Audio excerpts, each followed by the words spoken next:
The session you're in is Equipping Your Parish to Impact the World Around Us. Thank you for coming. Glad to have you all here. Welcome. Grab a handout by the door there.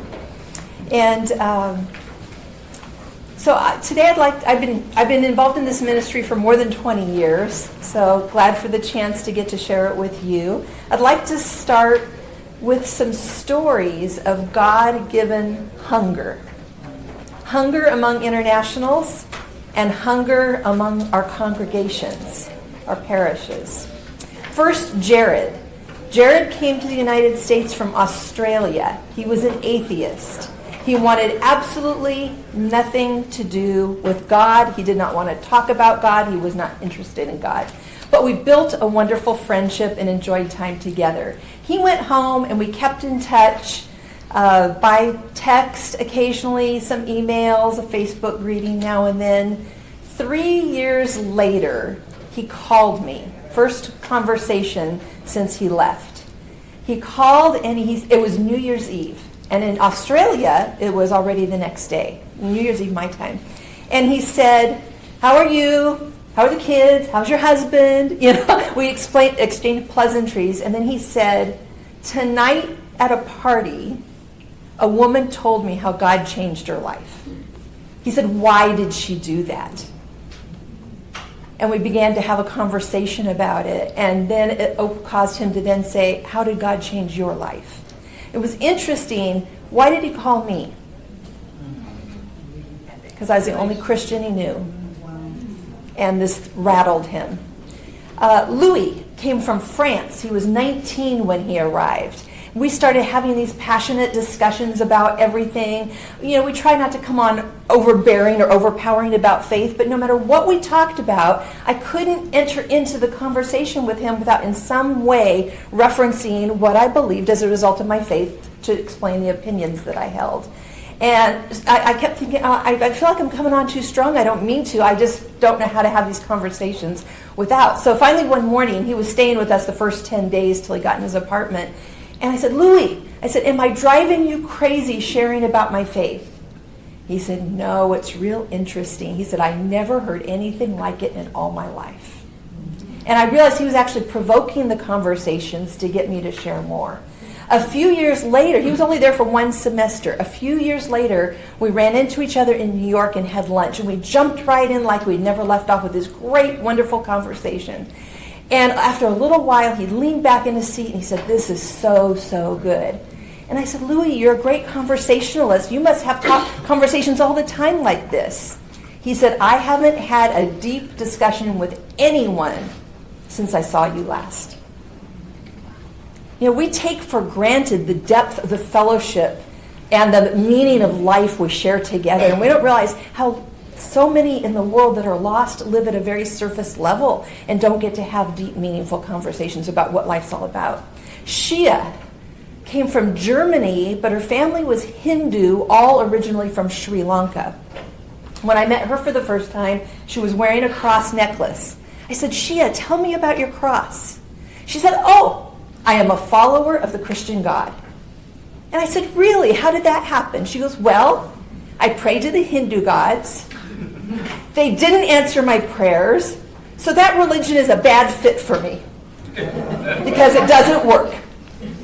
And she said, "So then I started praying to the Christian God, and he answers my prayers." And she was a walking testimony of answered prayer, one after the other, after the other, after the other. If only we had such testimonies of answered prayer, She was amazing. And I said, "Have you ever read the Bible?" And she said, "No." I said, "Do you know anything at all about Jesus?" She said, "No. But I am a follower of the Christian God because I pray to him and he answers." It was an open door. God was already working in her life. He was moving and she was receptive, and I had the opportunity to lead her to Christ. So, like we talked about this morning in the session, how will they hear without a preacher? How will they hear without someone to love them? They are hungry for relationships. They're hungry for truth. They're hungry for God and may not even know it. So after 20 years of coaching churches to begin to interact with international students, I wanted to share some of the things I've learned that might be helpful to you. And this speaks to our churches and the hunger that they have as well. So 3 obstacles or challenges to engaging our churches with internationals in general, and international students in specific. Believers are often uncomfortable sharing their faith in Christ in today's culture. That's probably not a surprise to any of you, right? I one time was teaching a Sunday school class, and I could see them kind of leaning back in their seats, and I said, "Tell me why we don't share our faith." And they sat up, and they leaned forward, and they said, "We're afraid. We might not know the right thing to say. They might ask a question we can't answer. They might not be interested. We might be offensive to them." One person said, "I shared Christ with my next door neighbor, and he didn't speak to me again for a year." They all looked at me like, "What are you going to do about that?" I mean, it's real. It's real, right? It's real. They actually know they should share their faith, and they want to share their faith, but the enemy of our souls has taken the good news and flipped it upside down to be bad news, scary news, threatening news. So, second, many feel insecure about crossing cultures and are reluctant to leave their comfort zones. A Muslim, a Hindu, a Buddhist, an atheist. Do they speak English? What would I feed them? I might, I just wouldn't know what to do. That's scary. That's hard. I just, and it's safe. And then as a result, a lot of believers, it's surprising how many don't have friends outside their Christian culture. So, the third one, we value success.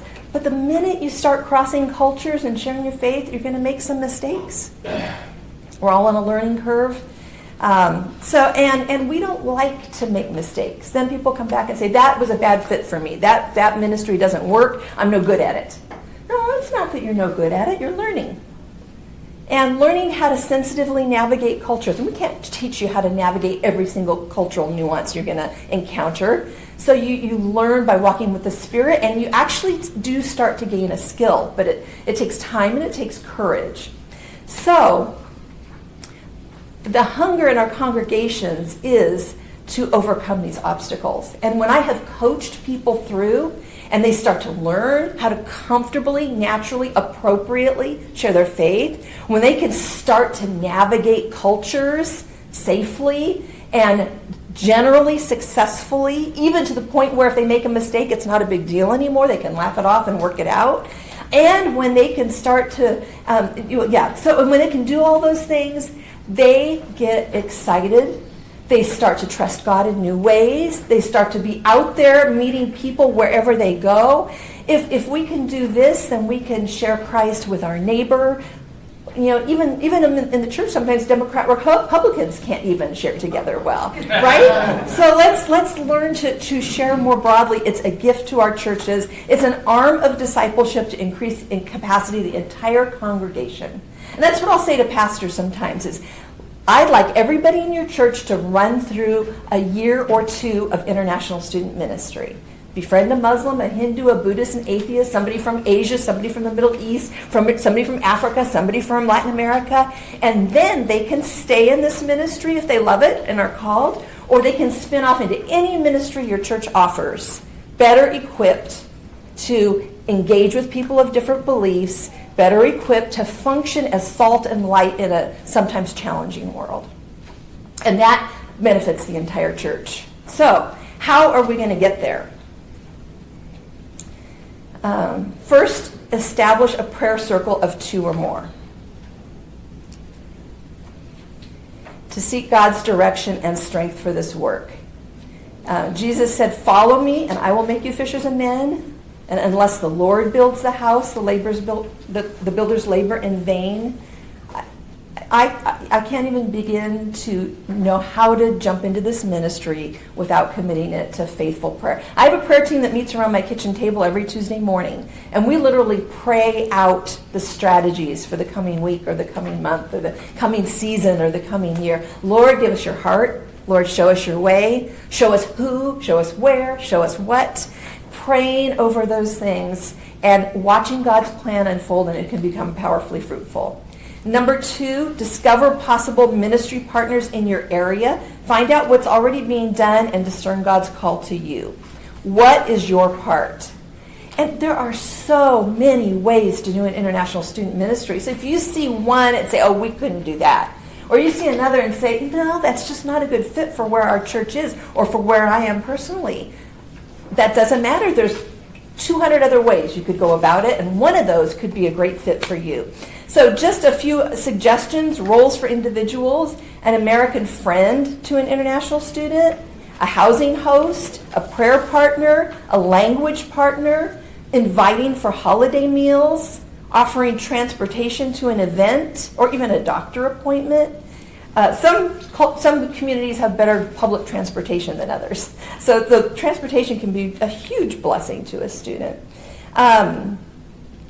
Table host at an event, helping with food or decorations for a gathering, shopping, administrative assistance. How about just even photographing events, or tech help, or mentoring? So many ways you could be a part. Roles for churches. A furniture giveaway can be wonderful. Everybody clean out their house. Everybody's got a piece of furniture they probably don't need anymore. And let's help furnish student apartments with some of the basics that they need. A chair, a table, a desk, a bookshelf. I went into an apartment one time to deliver a bookshelf that some students had asked for. When I put out word we had a bookshelf, I went there, they gathered around me, and it was the only piece of furniture in their apartment when I delivered it. They had one chair they brought in from a neighbor's to sit me in it while they all stood around to have a conversation. It was a borrowed chair. Only the bookshelf. So it was a little embarrassing to deliver a bookshelf and discover that was the only thing they had. But anyway, they were so incredibly grateful. It was amazing. Welcome parties. We're glad you're here. Welcome to our community. Community tours to show them around, where to shop and where to go for certain things they'll need. Friday night fellowship or Bible studies, campus ministry or clubs. Some of you might say, well, my church isn't anywhere near a college or university campus. We have churches in I'm from Southern California, but in Northern California near Yosemite, and they're not near any university campus, but they host spring break visits. And the members take this, anybody can bring their group of students, they take them into their homes, they take them on hiking tours all over Yosemite, and in the evening they have cultural events where they share culture. And part of it is sharing Christian culture and their faith in God. And it's a powerful, powerful ministry, and they're nowhere near a university. Number 3, cast vision and train your team, both in the classroom and on the field. So, that's the thing about training. It's not bring them into a classroom and send them on their way. Within our churches, our friends need a lot more encouragement. So, basic training. I have one book. They're in the bookstore, and I'll be doing a book signing in a little bit. This has 7 key topics with discussion questions and a facilitator's guide in the back. And it's how to get your team started. So you don't even have to really prepare. I have a marked copy, and I just take it with me into any training and just walk them through and discuss with them what they're going to encounter. Then you invite them to some kind of kickoff party, and you role model while they're interacting with students. Plan the party in a way that they're going to be successfully connecting with students. Something like that anyway, some on-the-job opportunity. Further, on-the-job experiences where they get the chance to encounter students, start learning some skills. Emails and text messages, personal coaching. My husband's a pediatrician. He had a panel of 2,000. He does sick visits and well visits. He doesn't see all 2,000 every day, right? He's like, if he can do that, so can I. I got my panel of church volunteers, and at one point we were up to 200 families befriending students. I do well visits and sick visits, and it's the young ones, the new ones that need a lot more attention and coaching and help. The more experienced ones, a check-in every couple times a year, they're good to go. But anyway, so personal coaching. Advanced training. Find things in your area, other churches, your church. They might have how to reach Muslims or Hindus and gather some people together and go for a more in-depth training. Conferences. Bring a team. There's lots you can do with that. Number 4 is dispel the fear of evangelism with simple reminders. You are salt and you are light when you walk into a room. You bear the image of Christ. I had a student come up after a party and say, this was the best weather I've ever experienced at a party. And I realized he meant atmosphere. You know, he sensed a spirit in the room that was foreign to him, and it made the weather beautiful. We take that spirit for granted, even right here together. We're family. We belong to each other. We have a Father in common that permeates our relationships. You bring an outsider in who doesn't know Christ, and they will sense it.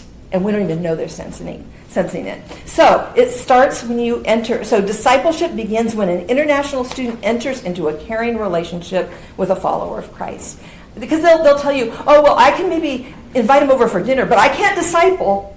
I can't teach a Bible study. I'm not even sure I can share my faith, but I could do that. And start to help them to see just having dinner. How did Jesus call his disciples, right? Did they know everything and believe everything when he called them?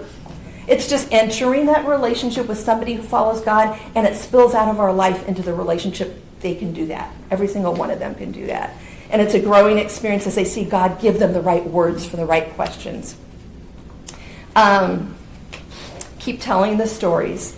Number 5, facilitate staying power through teams. Putting people into teams together will help them stay as volunteers if they're working in some kind of capacity together, like a prayer team or a transportation team. I had a team of guys that handled all the transportation for my events. And they were buddies and they were friends. They loved hanging out together. They'd get together and say, okay, you're going to that stop, I'm going to that. You get 2 more people, I'll get 2 more people. Make sure they know where to go and when to drop off. And they were friends. So it was just something they had fun doing whenever we had an event, and took a whole roll off of me. And it kept them together because they loved each other. They cared about each other. A furniture team, events team. There's lots of kinds of teams that can keep your volunteers connected and involved. I could tell you tons about ISM resources, but I'm going to just point you to the sources as we conclude our time. So ISM organizations in every community, you can find, well, not in every community, but in many communities you can find at least one of these. ISI, InterVarsity, Bridges, some of the big national organizations serving international students. Go to their websites, talk to their staff, look at their materials. Every International is an incredible training tool. It's got currently about 20 free short videos. They're like 18 minutes each. You can show them to a group and then have a discussion question, or just watch them yourself. And there's some topics there: God's heart for the nations, crossing cultures, tips for befriending, tools for reaching.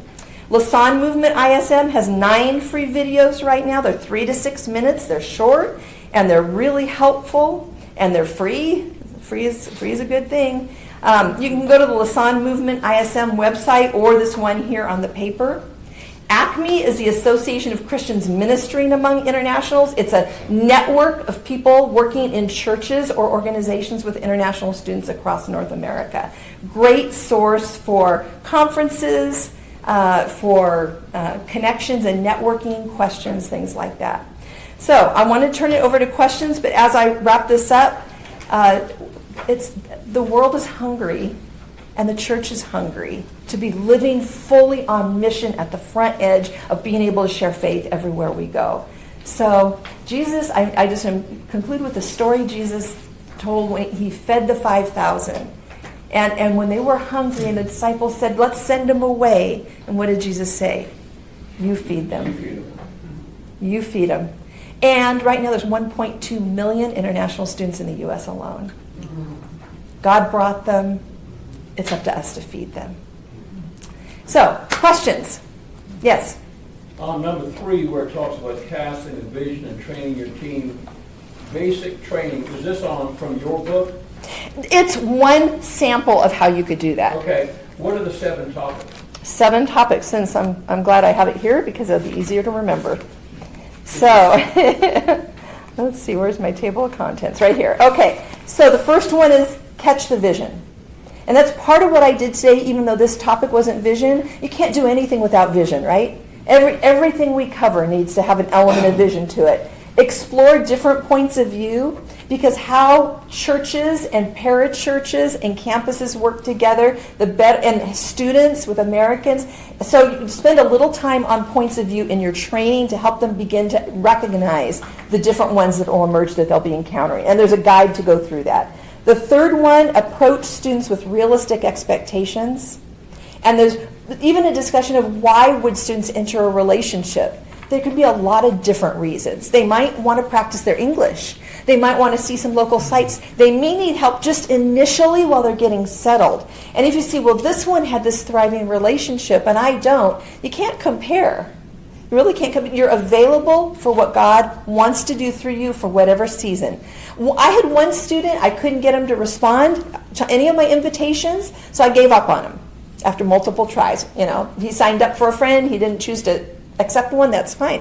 A whole semester later, he called me. He said, Paula, he said, I got married while I was home over the break, and my wife is bored. Would you befriend her? I never befriended the student I was matched with. I befriended his wife. And it would have been my husband and I, our family. But he said, she needs somebody. I'm just too busy with school to have time for relationships. So and then one friend comes, and their roommates come, and their sister's friend's roommate comes. And then next thing you know, you're not friend with the initial one, but you're a friend with 3 or 4 others that didn't even come through. So it's let God work any way he wants. Realistic expectations of how it goes. Then the biggies that are typically the main 3, if you're going to do 3, is attainable hospitality. What does hospitality look like for them? Cultural sensitivity. How do we learn to be sensitive to their cultures and interact with those things? How do we feed them, talk with them, all those sorts of things? And embracing a healthy approach to evangelism.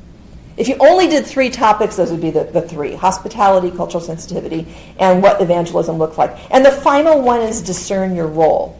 And I have a list of possible roles, but that's where you would say, here's what we're doing and here's the help we need, and you conclude the training by giving them opportunity. I found that when I had just 2 ways for people to connect, and I'd be out at a table, they'd just go right on by. And they'd say, oh, I can't do that. So then I changed it, and I had 25 ways to serve an international student. And the last one said other, with a line. If I missed your way, by all means tell me what you think you could offer to the ministry. And then almost nobody passed by without saying, oh, well, I can pray, I can deliver a meal, I could offer a ride. And they start slow and they build, and you get more volunteers. Other questions? I guess this goes to number 4, a little bit of number 4. We perhaps all are concerned about offending a foreign national. What would be some things to avoid or to be very careful about? I think you've there. I want to say so much is the problem. I'm trying. My brain is firing.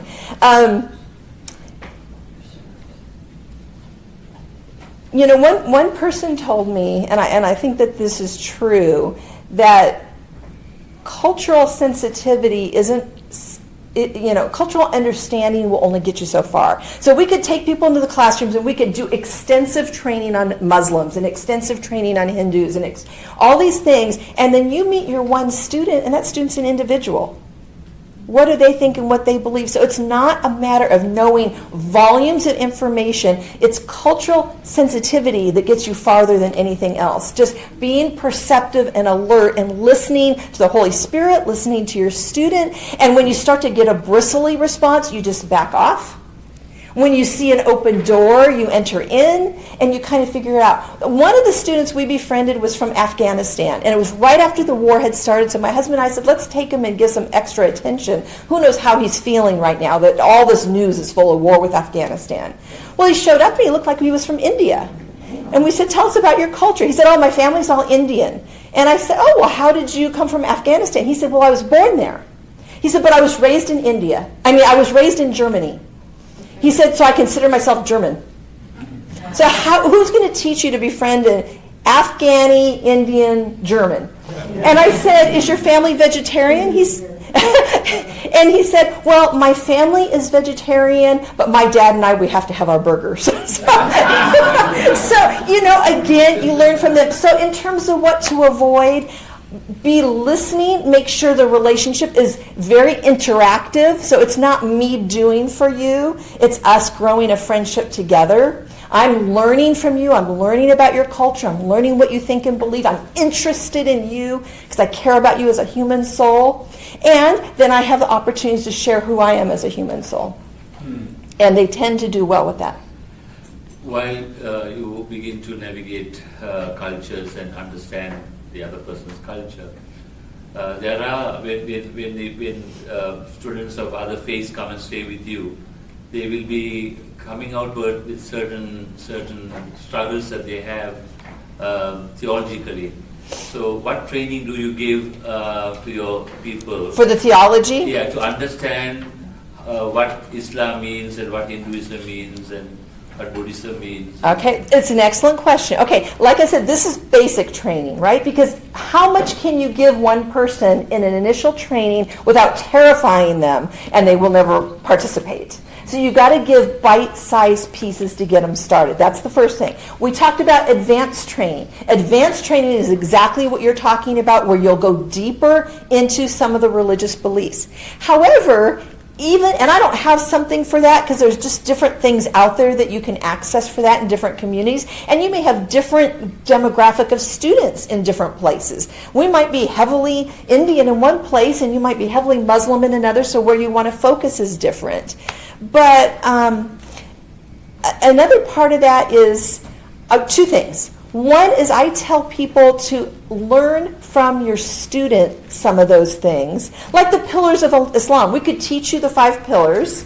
You may or may not remember them as you're interacting with the student. And then what are you going to do? Are you going to show off and say, guess what? And then lay out the pillars? Or are you going to just say, hey, tell me about your faith. I've heard there's 5 pillars. Could you tell me what those are and what they mean to you? Do you practice those or follow those? I've had Muslims that are very strict. They follow everything and others who will say, I only practice that when I'm home and somebody's watching. Okay, so if they're not practicing while they're here, is it our job to help them be better Muslims? It's our role to support that person where they are in their journey, in their own faith, in coming to Christ. So we're there to just help and encourage and interact with them where they are, see what God's doing, Another thing, the second part is, I find it's much easier to give people handles that make sense in their own logic for the world religions. So what I will often do in my trainings, and that's actually, it's in my Parties with Purpose book, is I'll cover a little bit about the 3 major world views of guilt, innocence, honor, shame, and power, fear. And go back to Genesis 3. They're all right there. They went from innocence to guilt. They went from honor to shame. They were naked and ashamed. They went from place of power to fear, and they hid from God. And you see power, shame, honor, fear, and guilt, innocence messages all through Scripture. And so as you're watching those, even sharing the gospel, if you're going to do a 4 spiritual laws approach, God loves you and has a wonderful plan for your life. Somebody from a power, fear culture doesn't necessarily care if God loves them or has a plan. They want to know who's the most powerful God out there. I want to align with the God of power. So you say, God is the great and mighty God, the God above all gods, greater than any other force. And you have opportunity for a relationship with him, but there's a break in that relationship, and you go from there. Just to support what you're saying, everybody knows that people don't care what you know until they know that you care. Correct. And to ask somebody, tell me about your faith. Right. If they will do that, you will find points of commonality. Correct. Where Hinduism or Buddhism or whatever is similar, and you can say, oh, Christianity is sort of like that, and just emphasize what you share until the relationship is developed, and then you can begin to talk about what the differences are. Yep. So there are a lot of inroads we can make, but it's foundational is caring. When they know they're loved, then even mistakes that you make, you can talk them out and work through. Yes? When you do an event like a furniture giveaway, how do you make sure that the gospel is sort of clear in that it's not just like a free charity, like free furniture for international students? Like, how do you show that it's connected? Well, I do different things in different ways. Our welcome parties, ours were held at a church, but I put in the invitation, this is not a religious event. I mean, and it's the awkward language, but it's language they'll understand, right? So they could come and be a part of the party and know there wasn't going to be any preaching. We'd do a short prayer before dinner. Other than that, all of it was caught love, care, friendship. A furniture giveaway, because the members of the congregation had donated this hoard of furniture and they could come and pick out and they were there to deliver, we had goodie bags.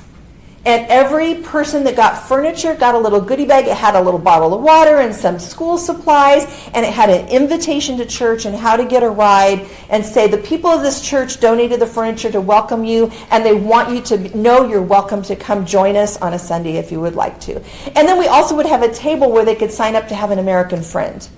And so even sometimes just in that, if they signed up for a friend, they were matched with somebody from the church, but who was committed to unconditional friendship. So you work it out over time. Some people say, when do you tell them you're a Christian? When do you introduce that? I would from the first meeting, because otherwise when do you bring it up? It becomes more awkward the longer you wait. So from the first meeting, I'd say, great to meet you. I'm curious, do you have any religion you practice? Or, tell me about that. And they would tell you and say, oh, yeah. And I'd say, we're a Christian family. And they'd be like, oh, yeah, you're American. Of course you are. They might see it that way. We don't see it that way, but they would. So that's not shocking. It's not a big deal. It's not a problem. But then it's there for the record. And then we, again, see what the openings are. It is 3:40. Our time is up, right on the button. So even though I'm tempted to ask for another one, there is another room we can talk further if anybody wants to. But thank you for coming. Really appreciate your being here. God is at work in International Student Ministry. Hope you'll consider it. Thank you.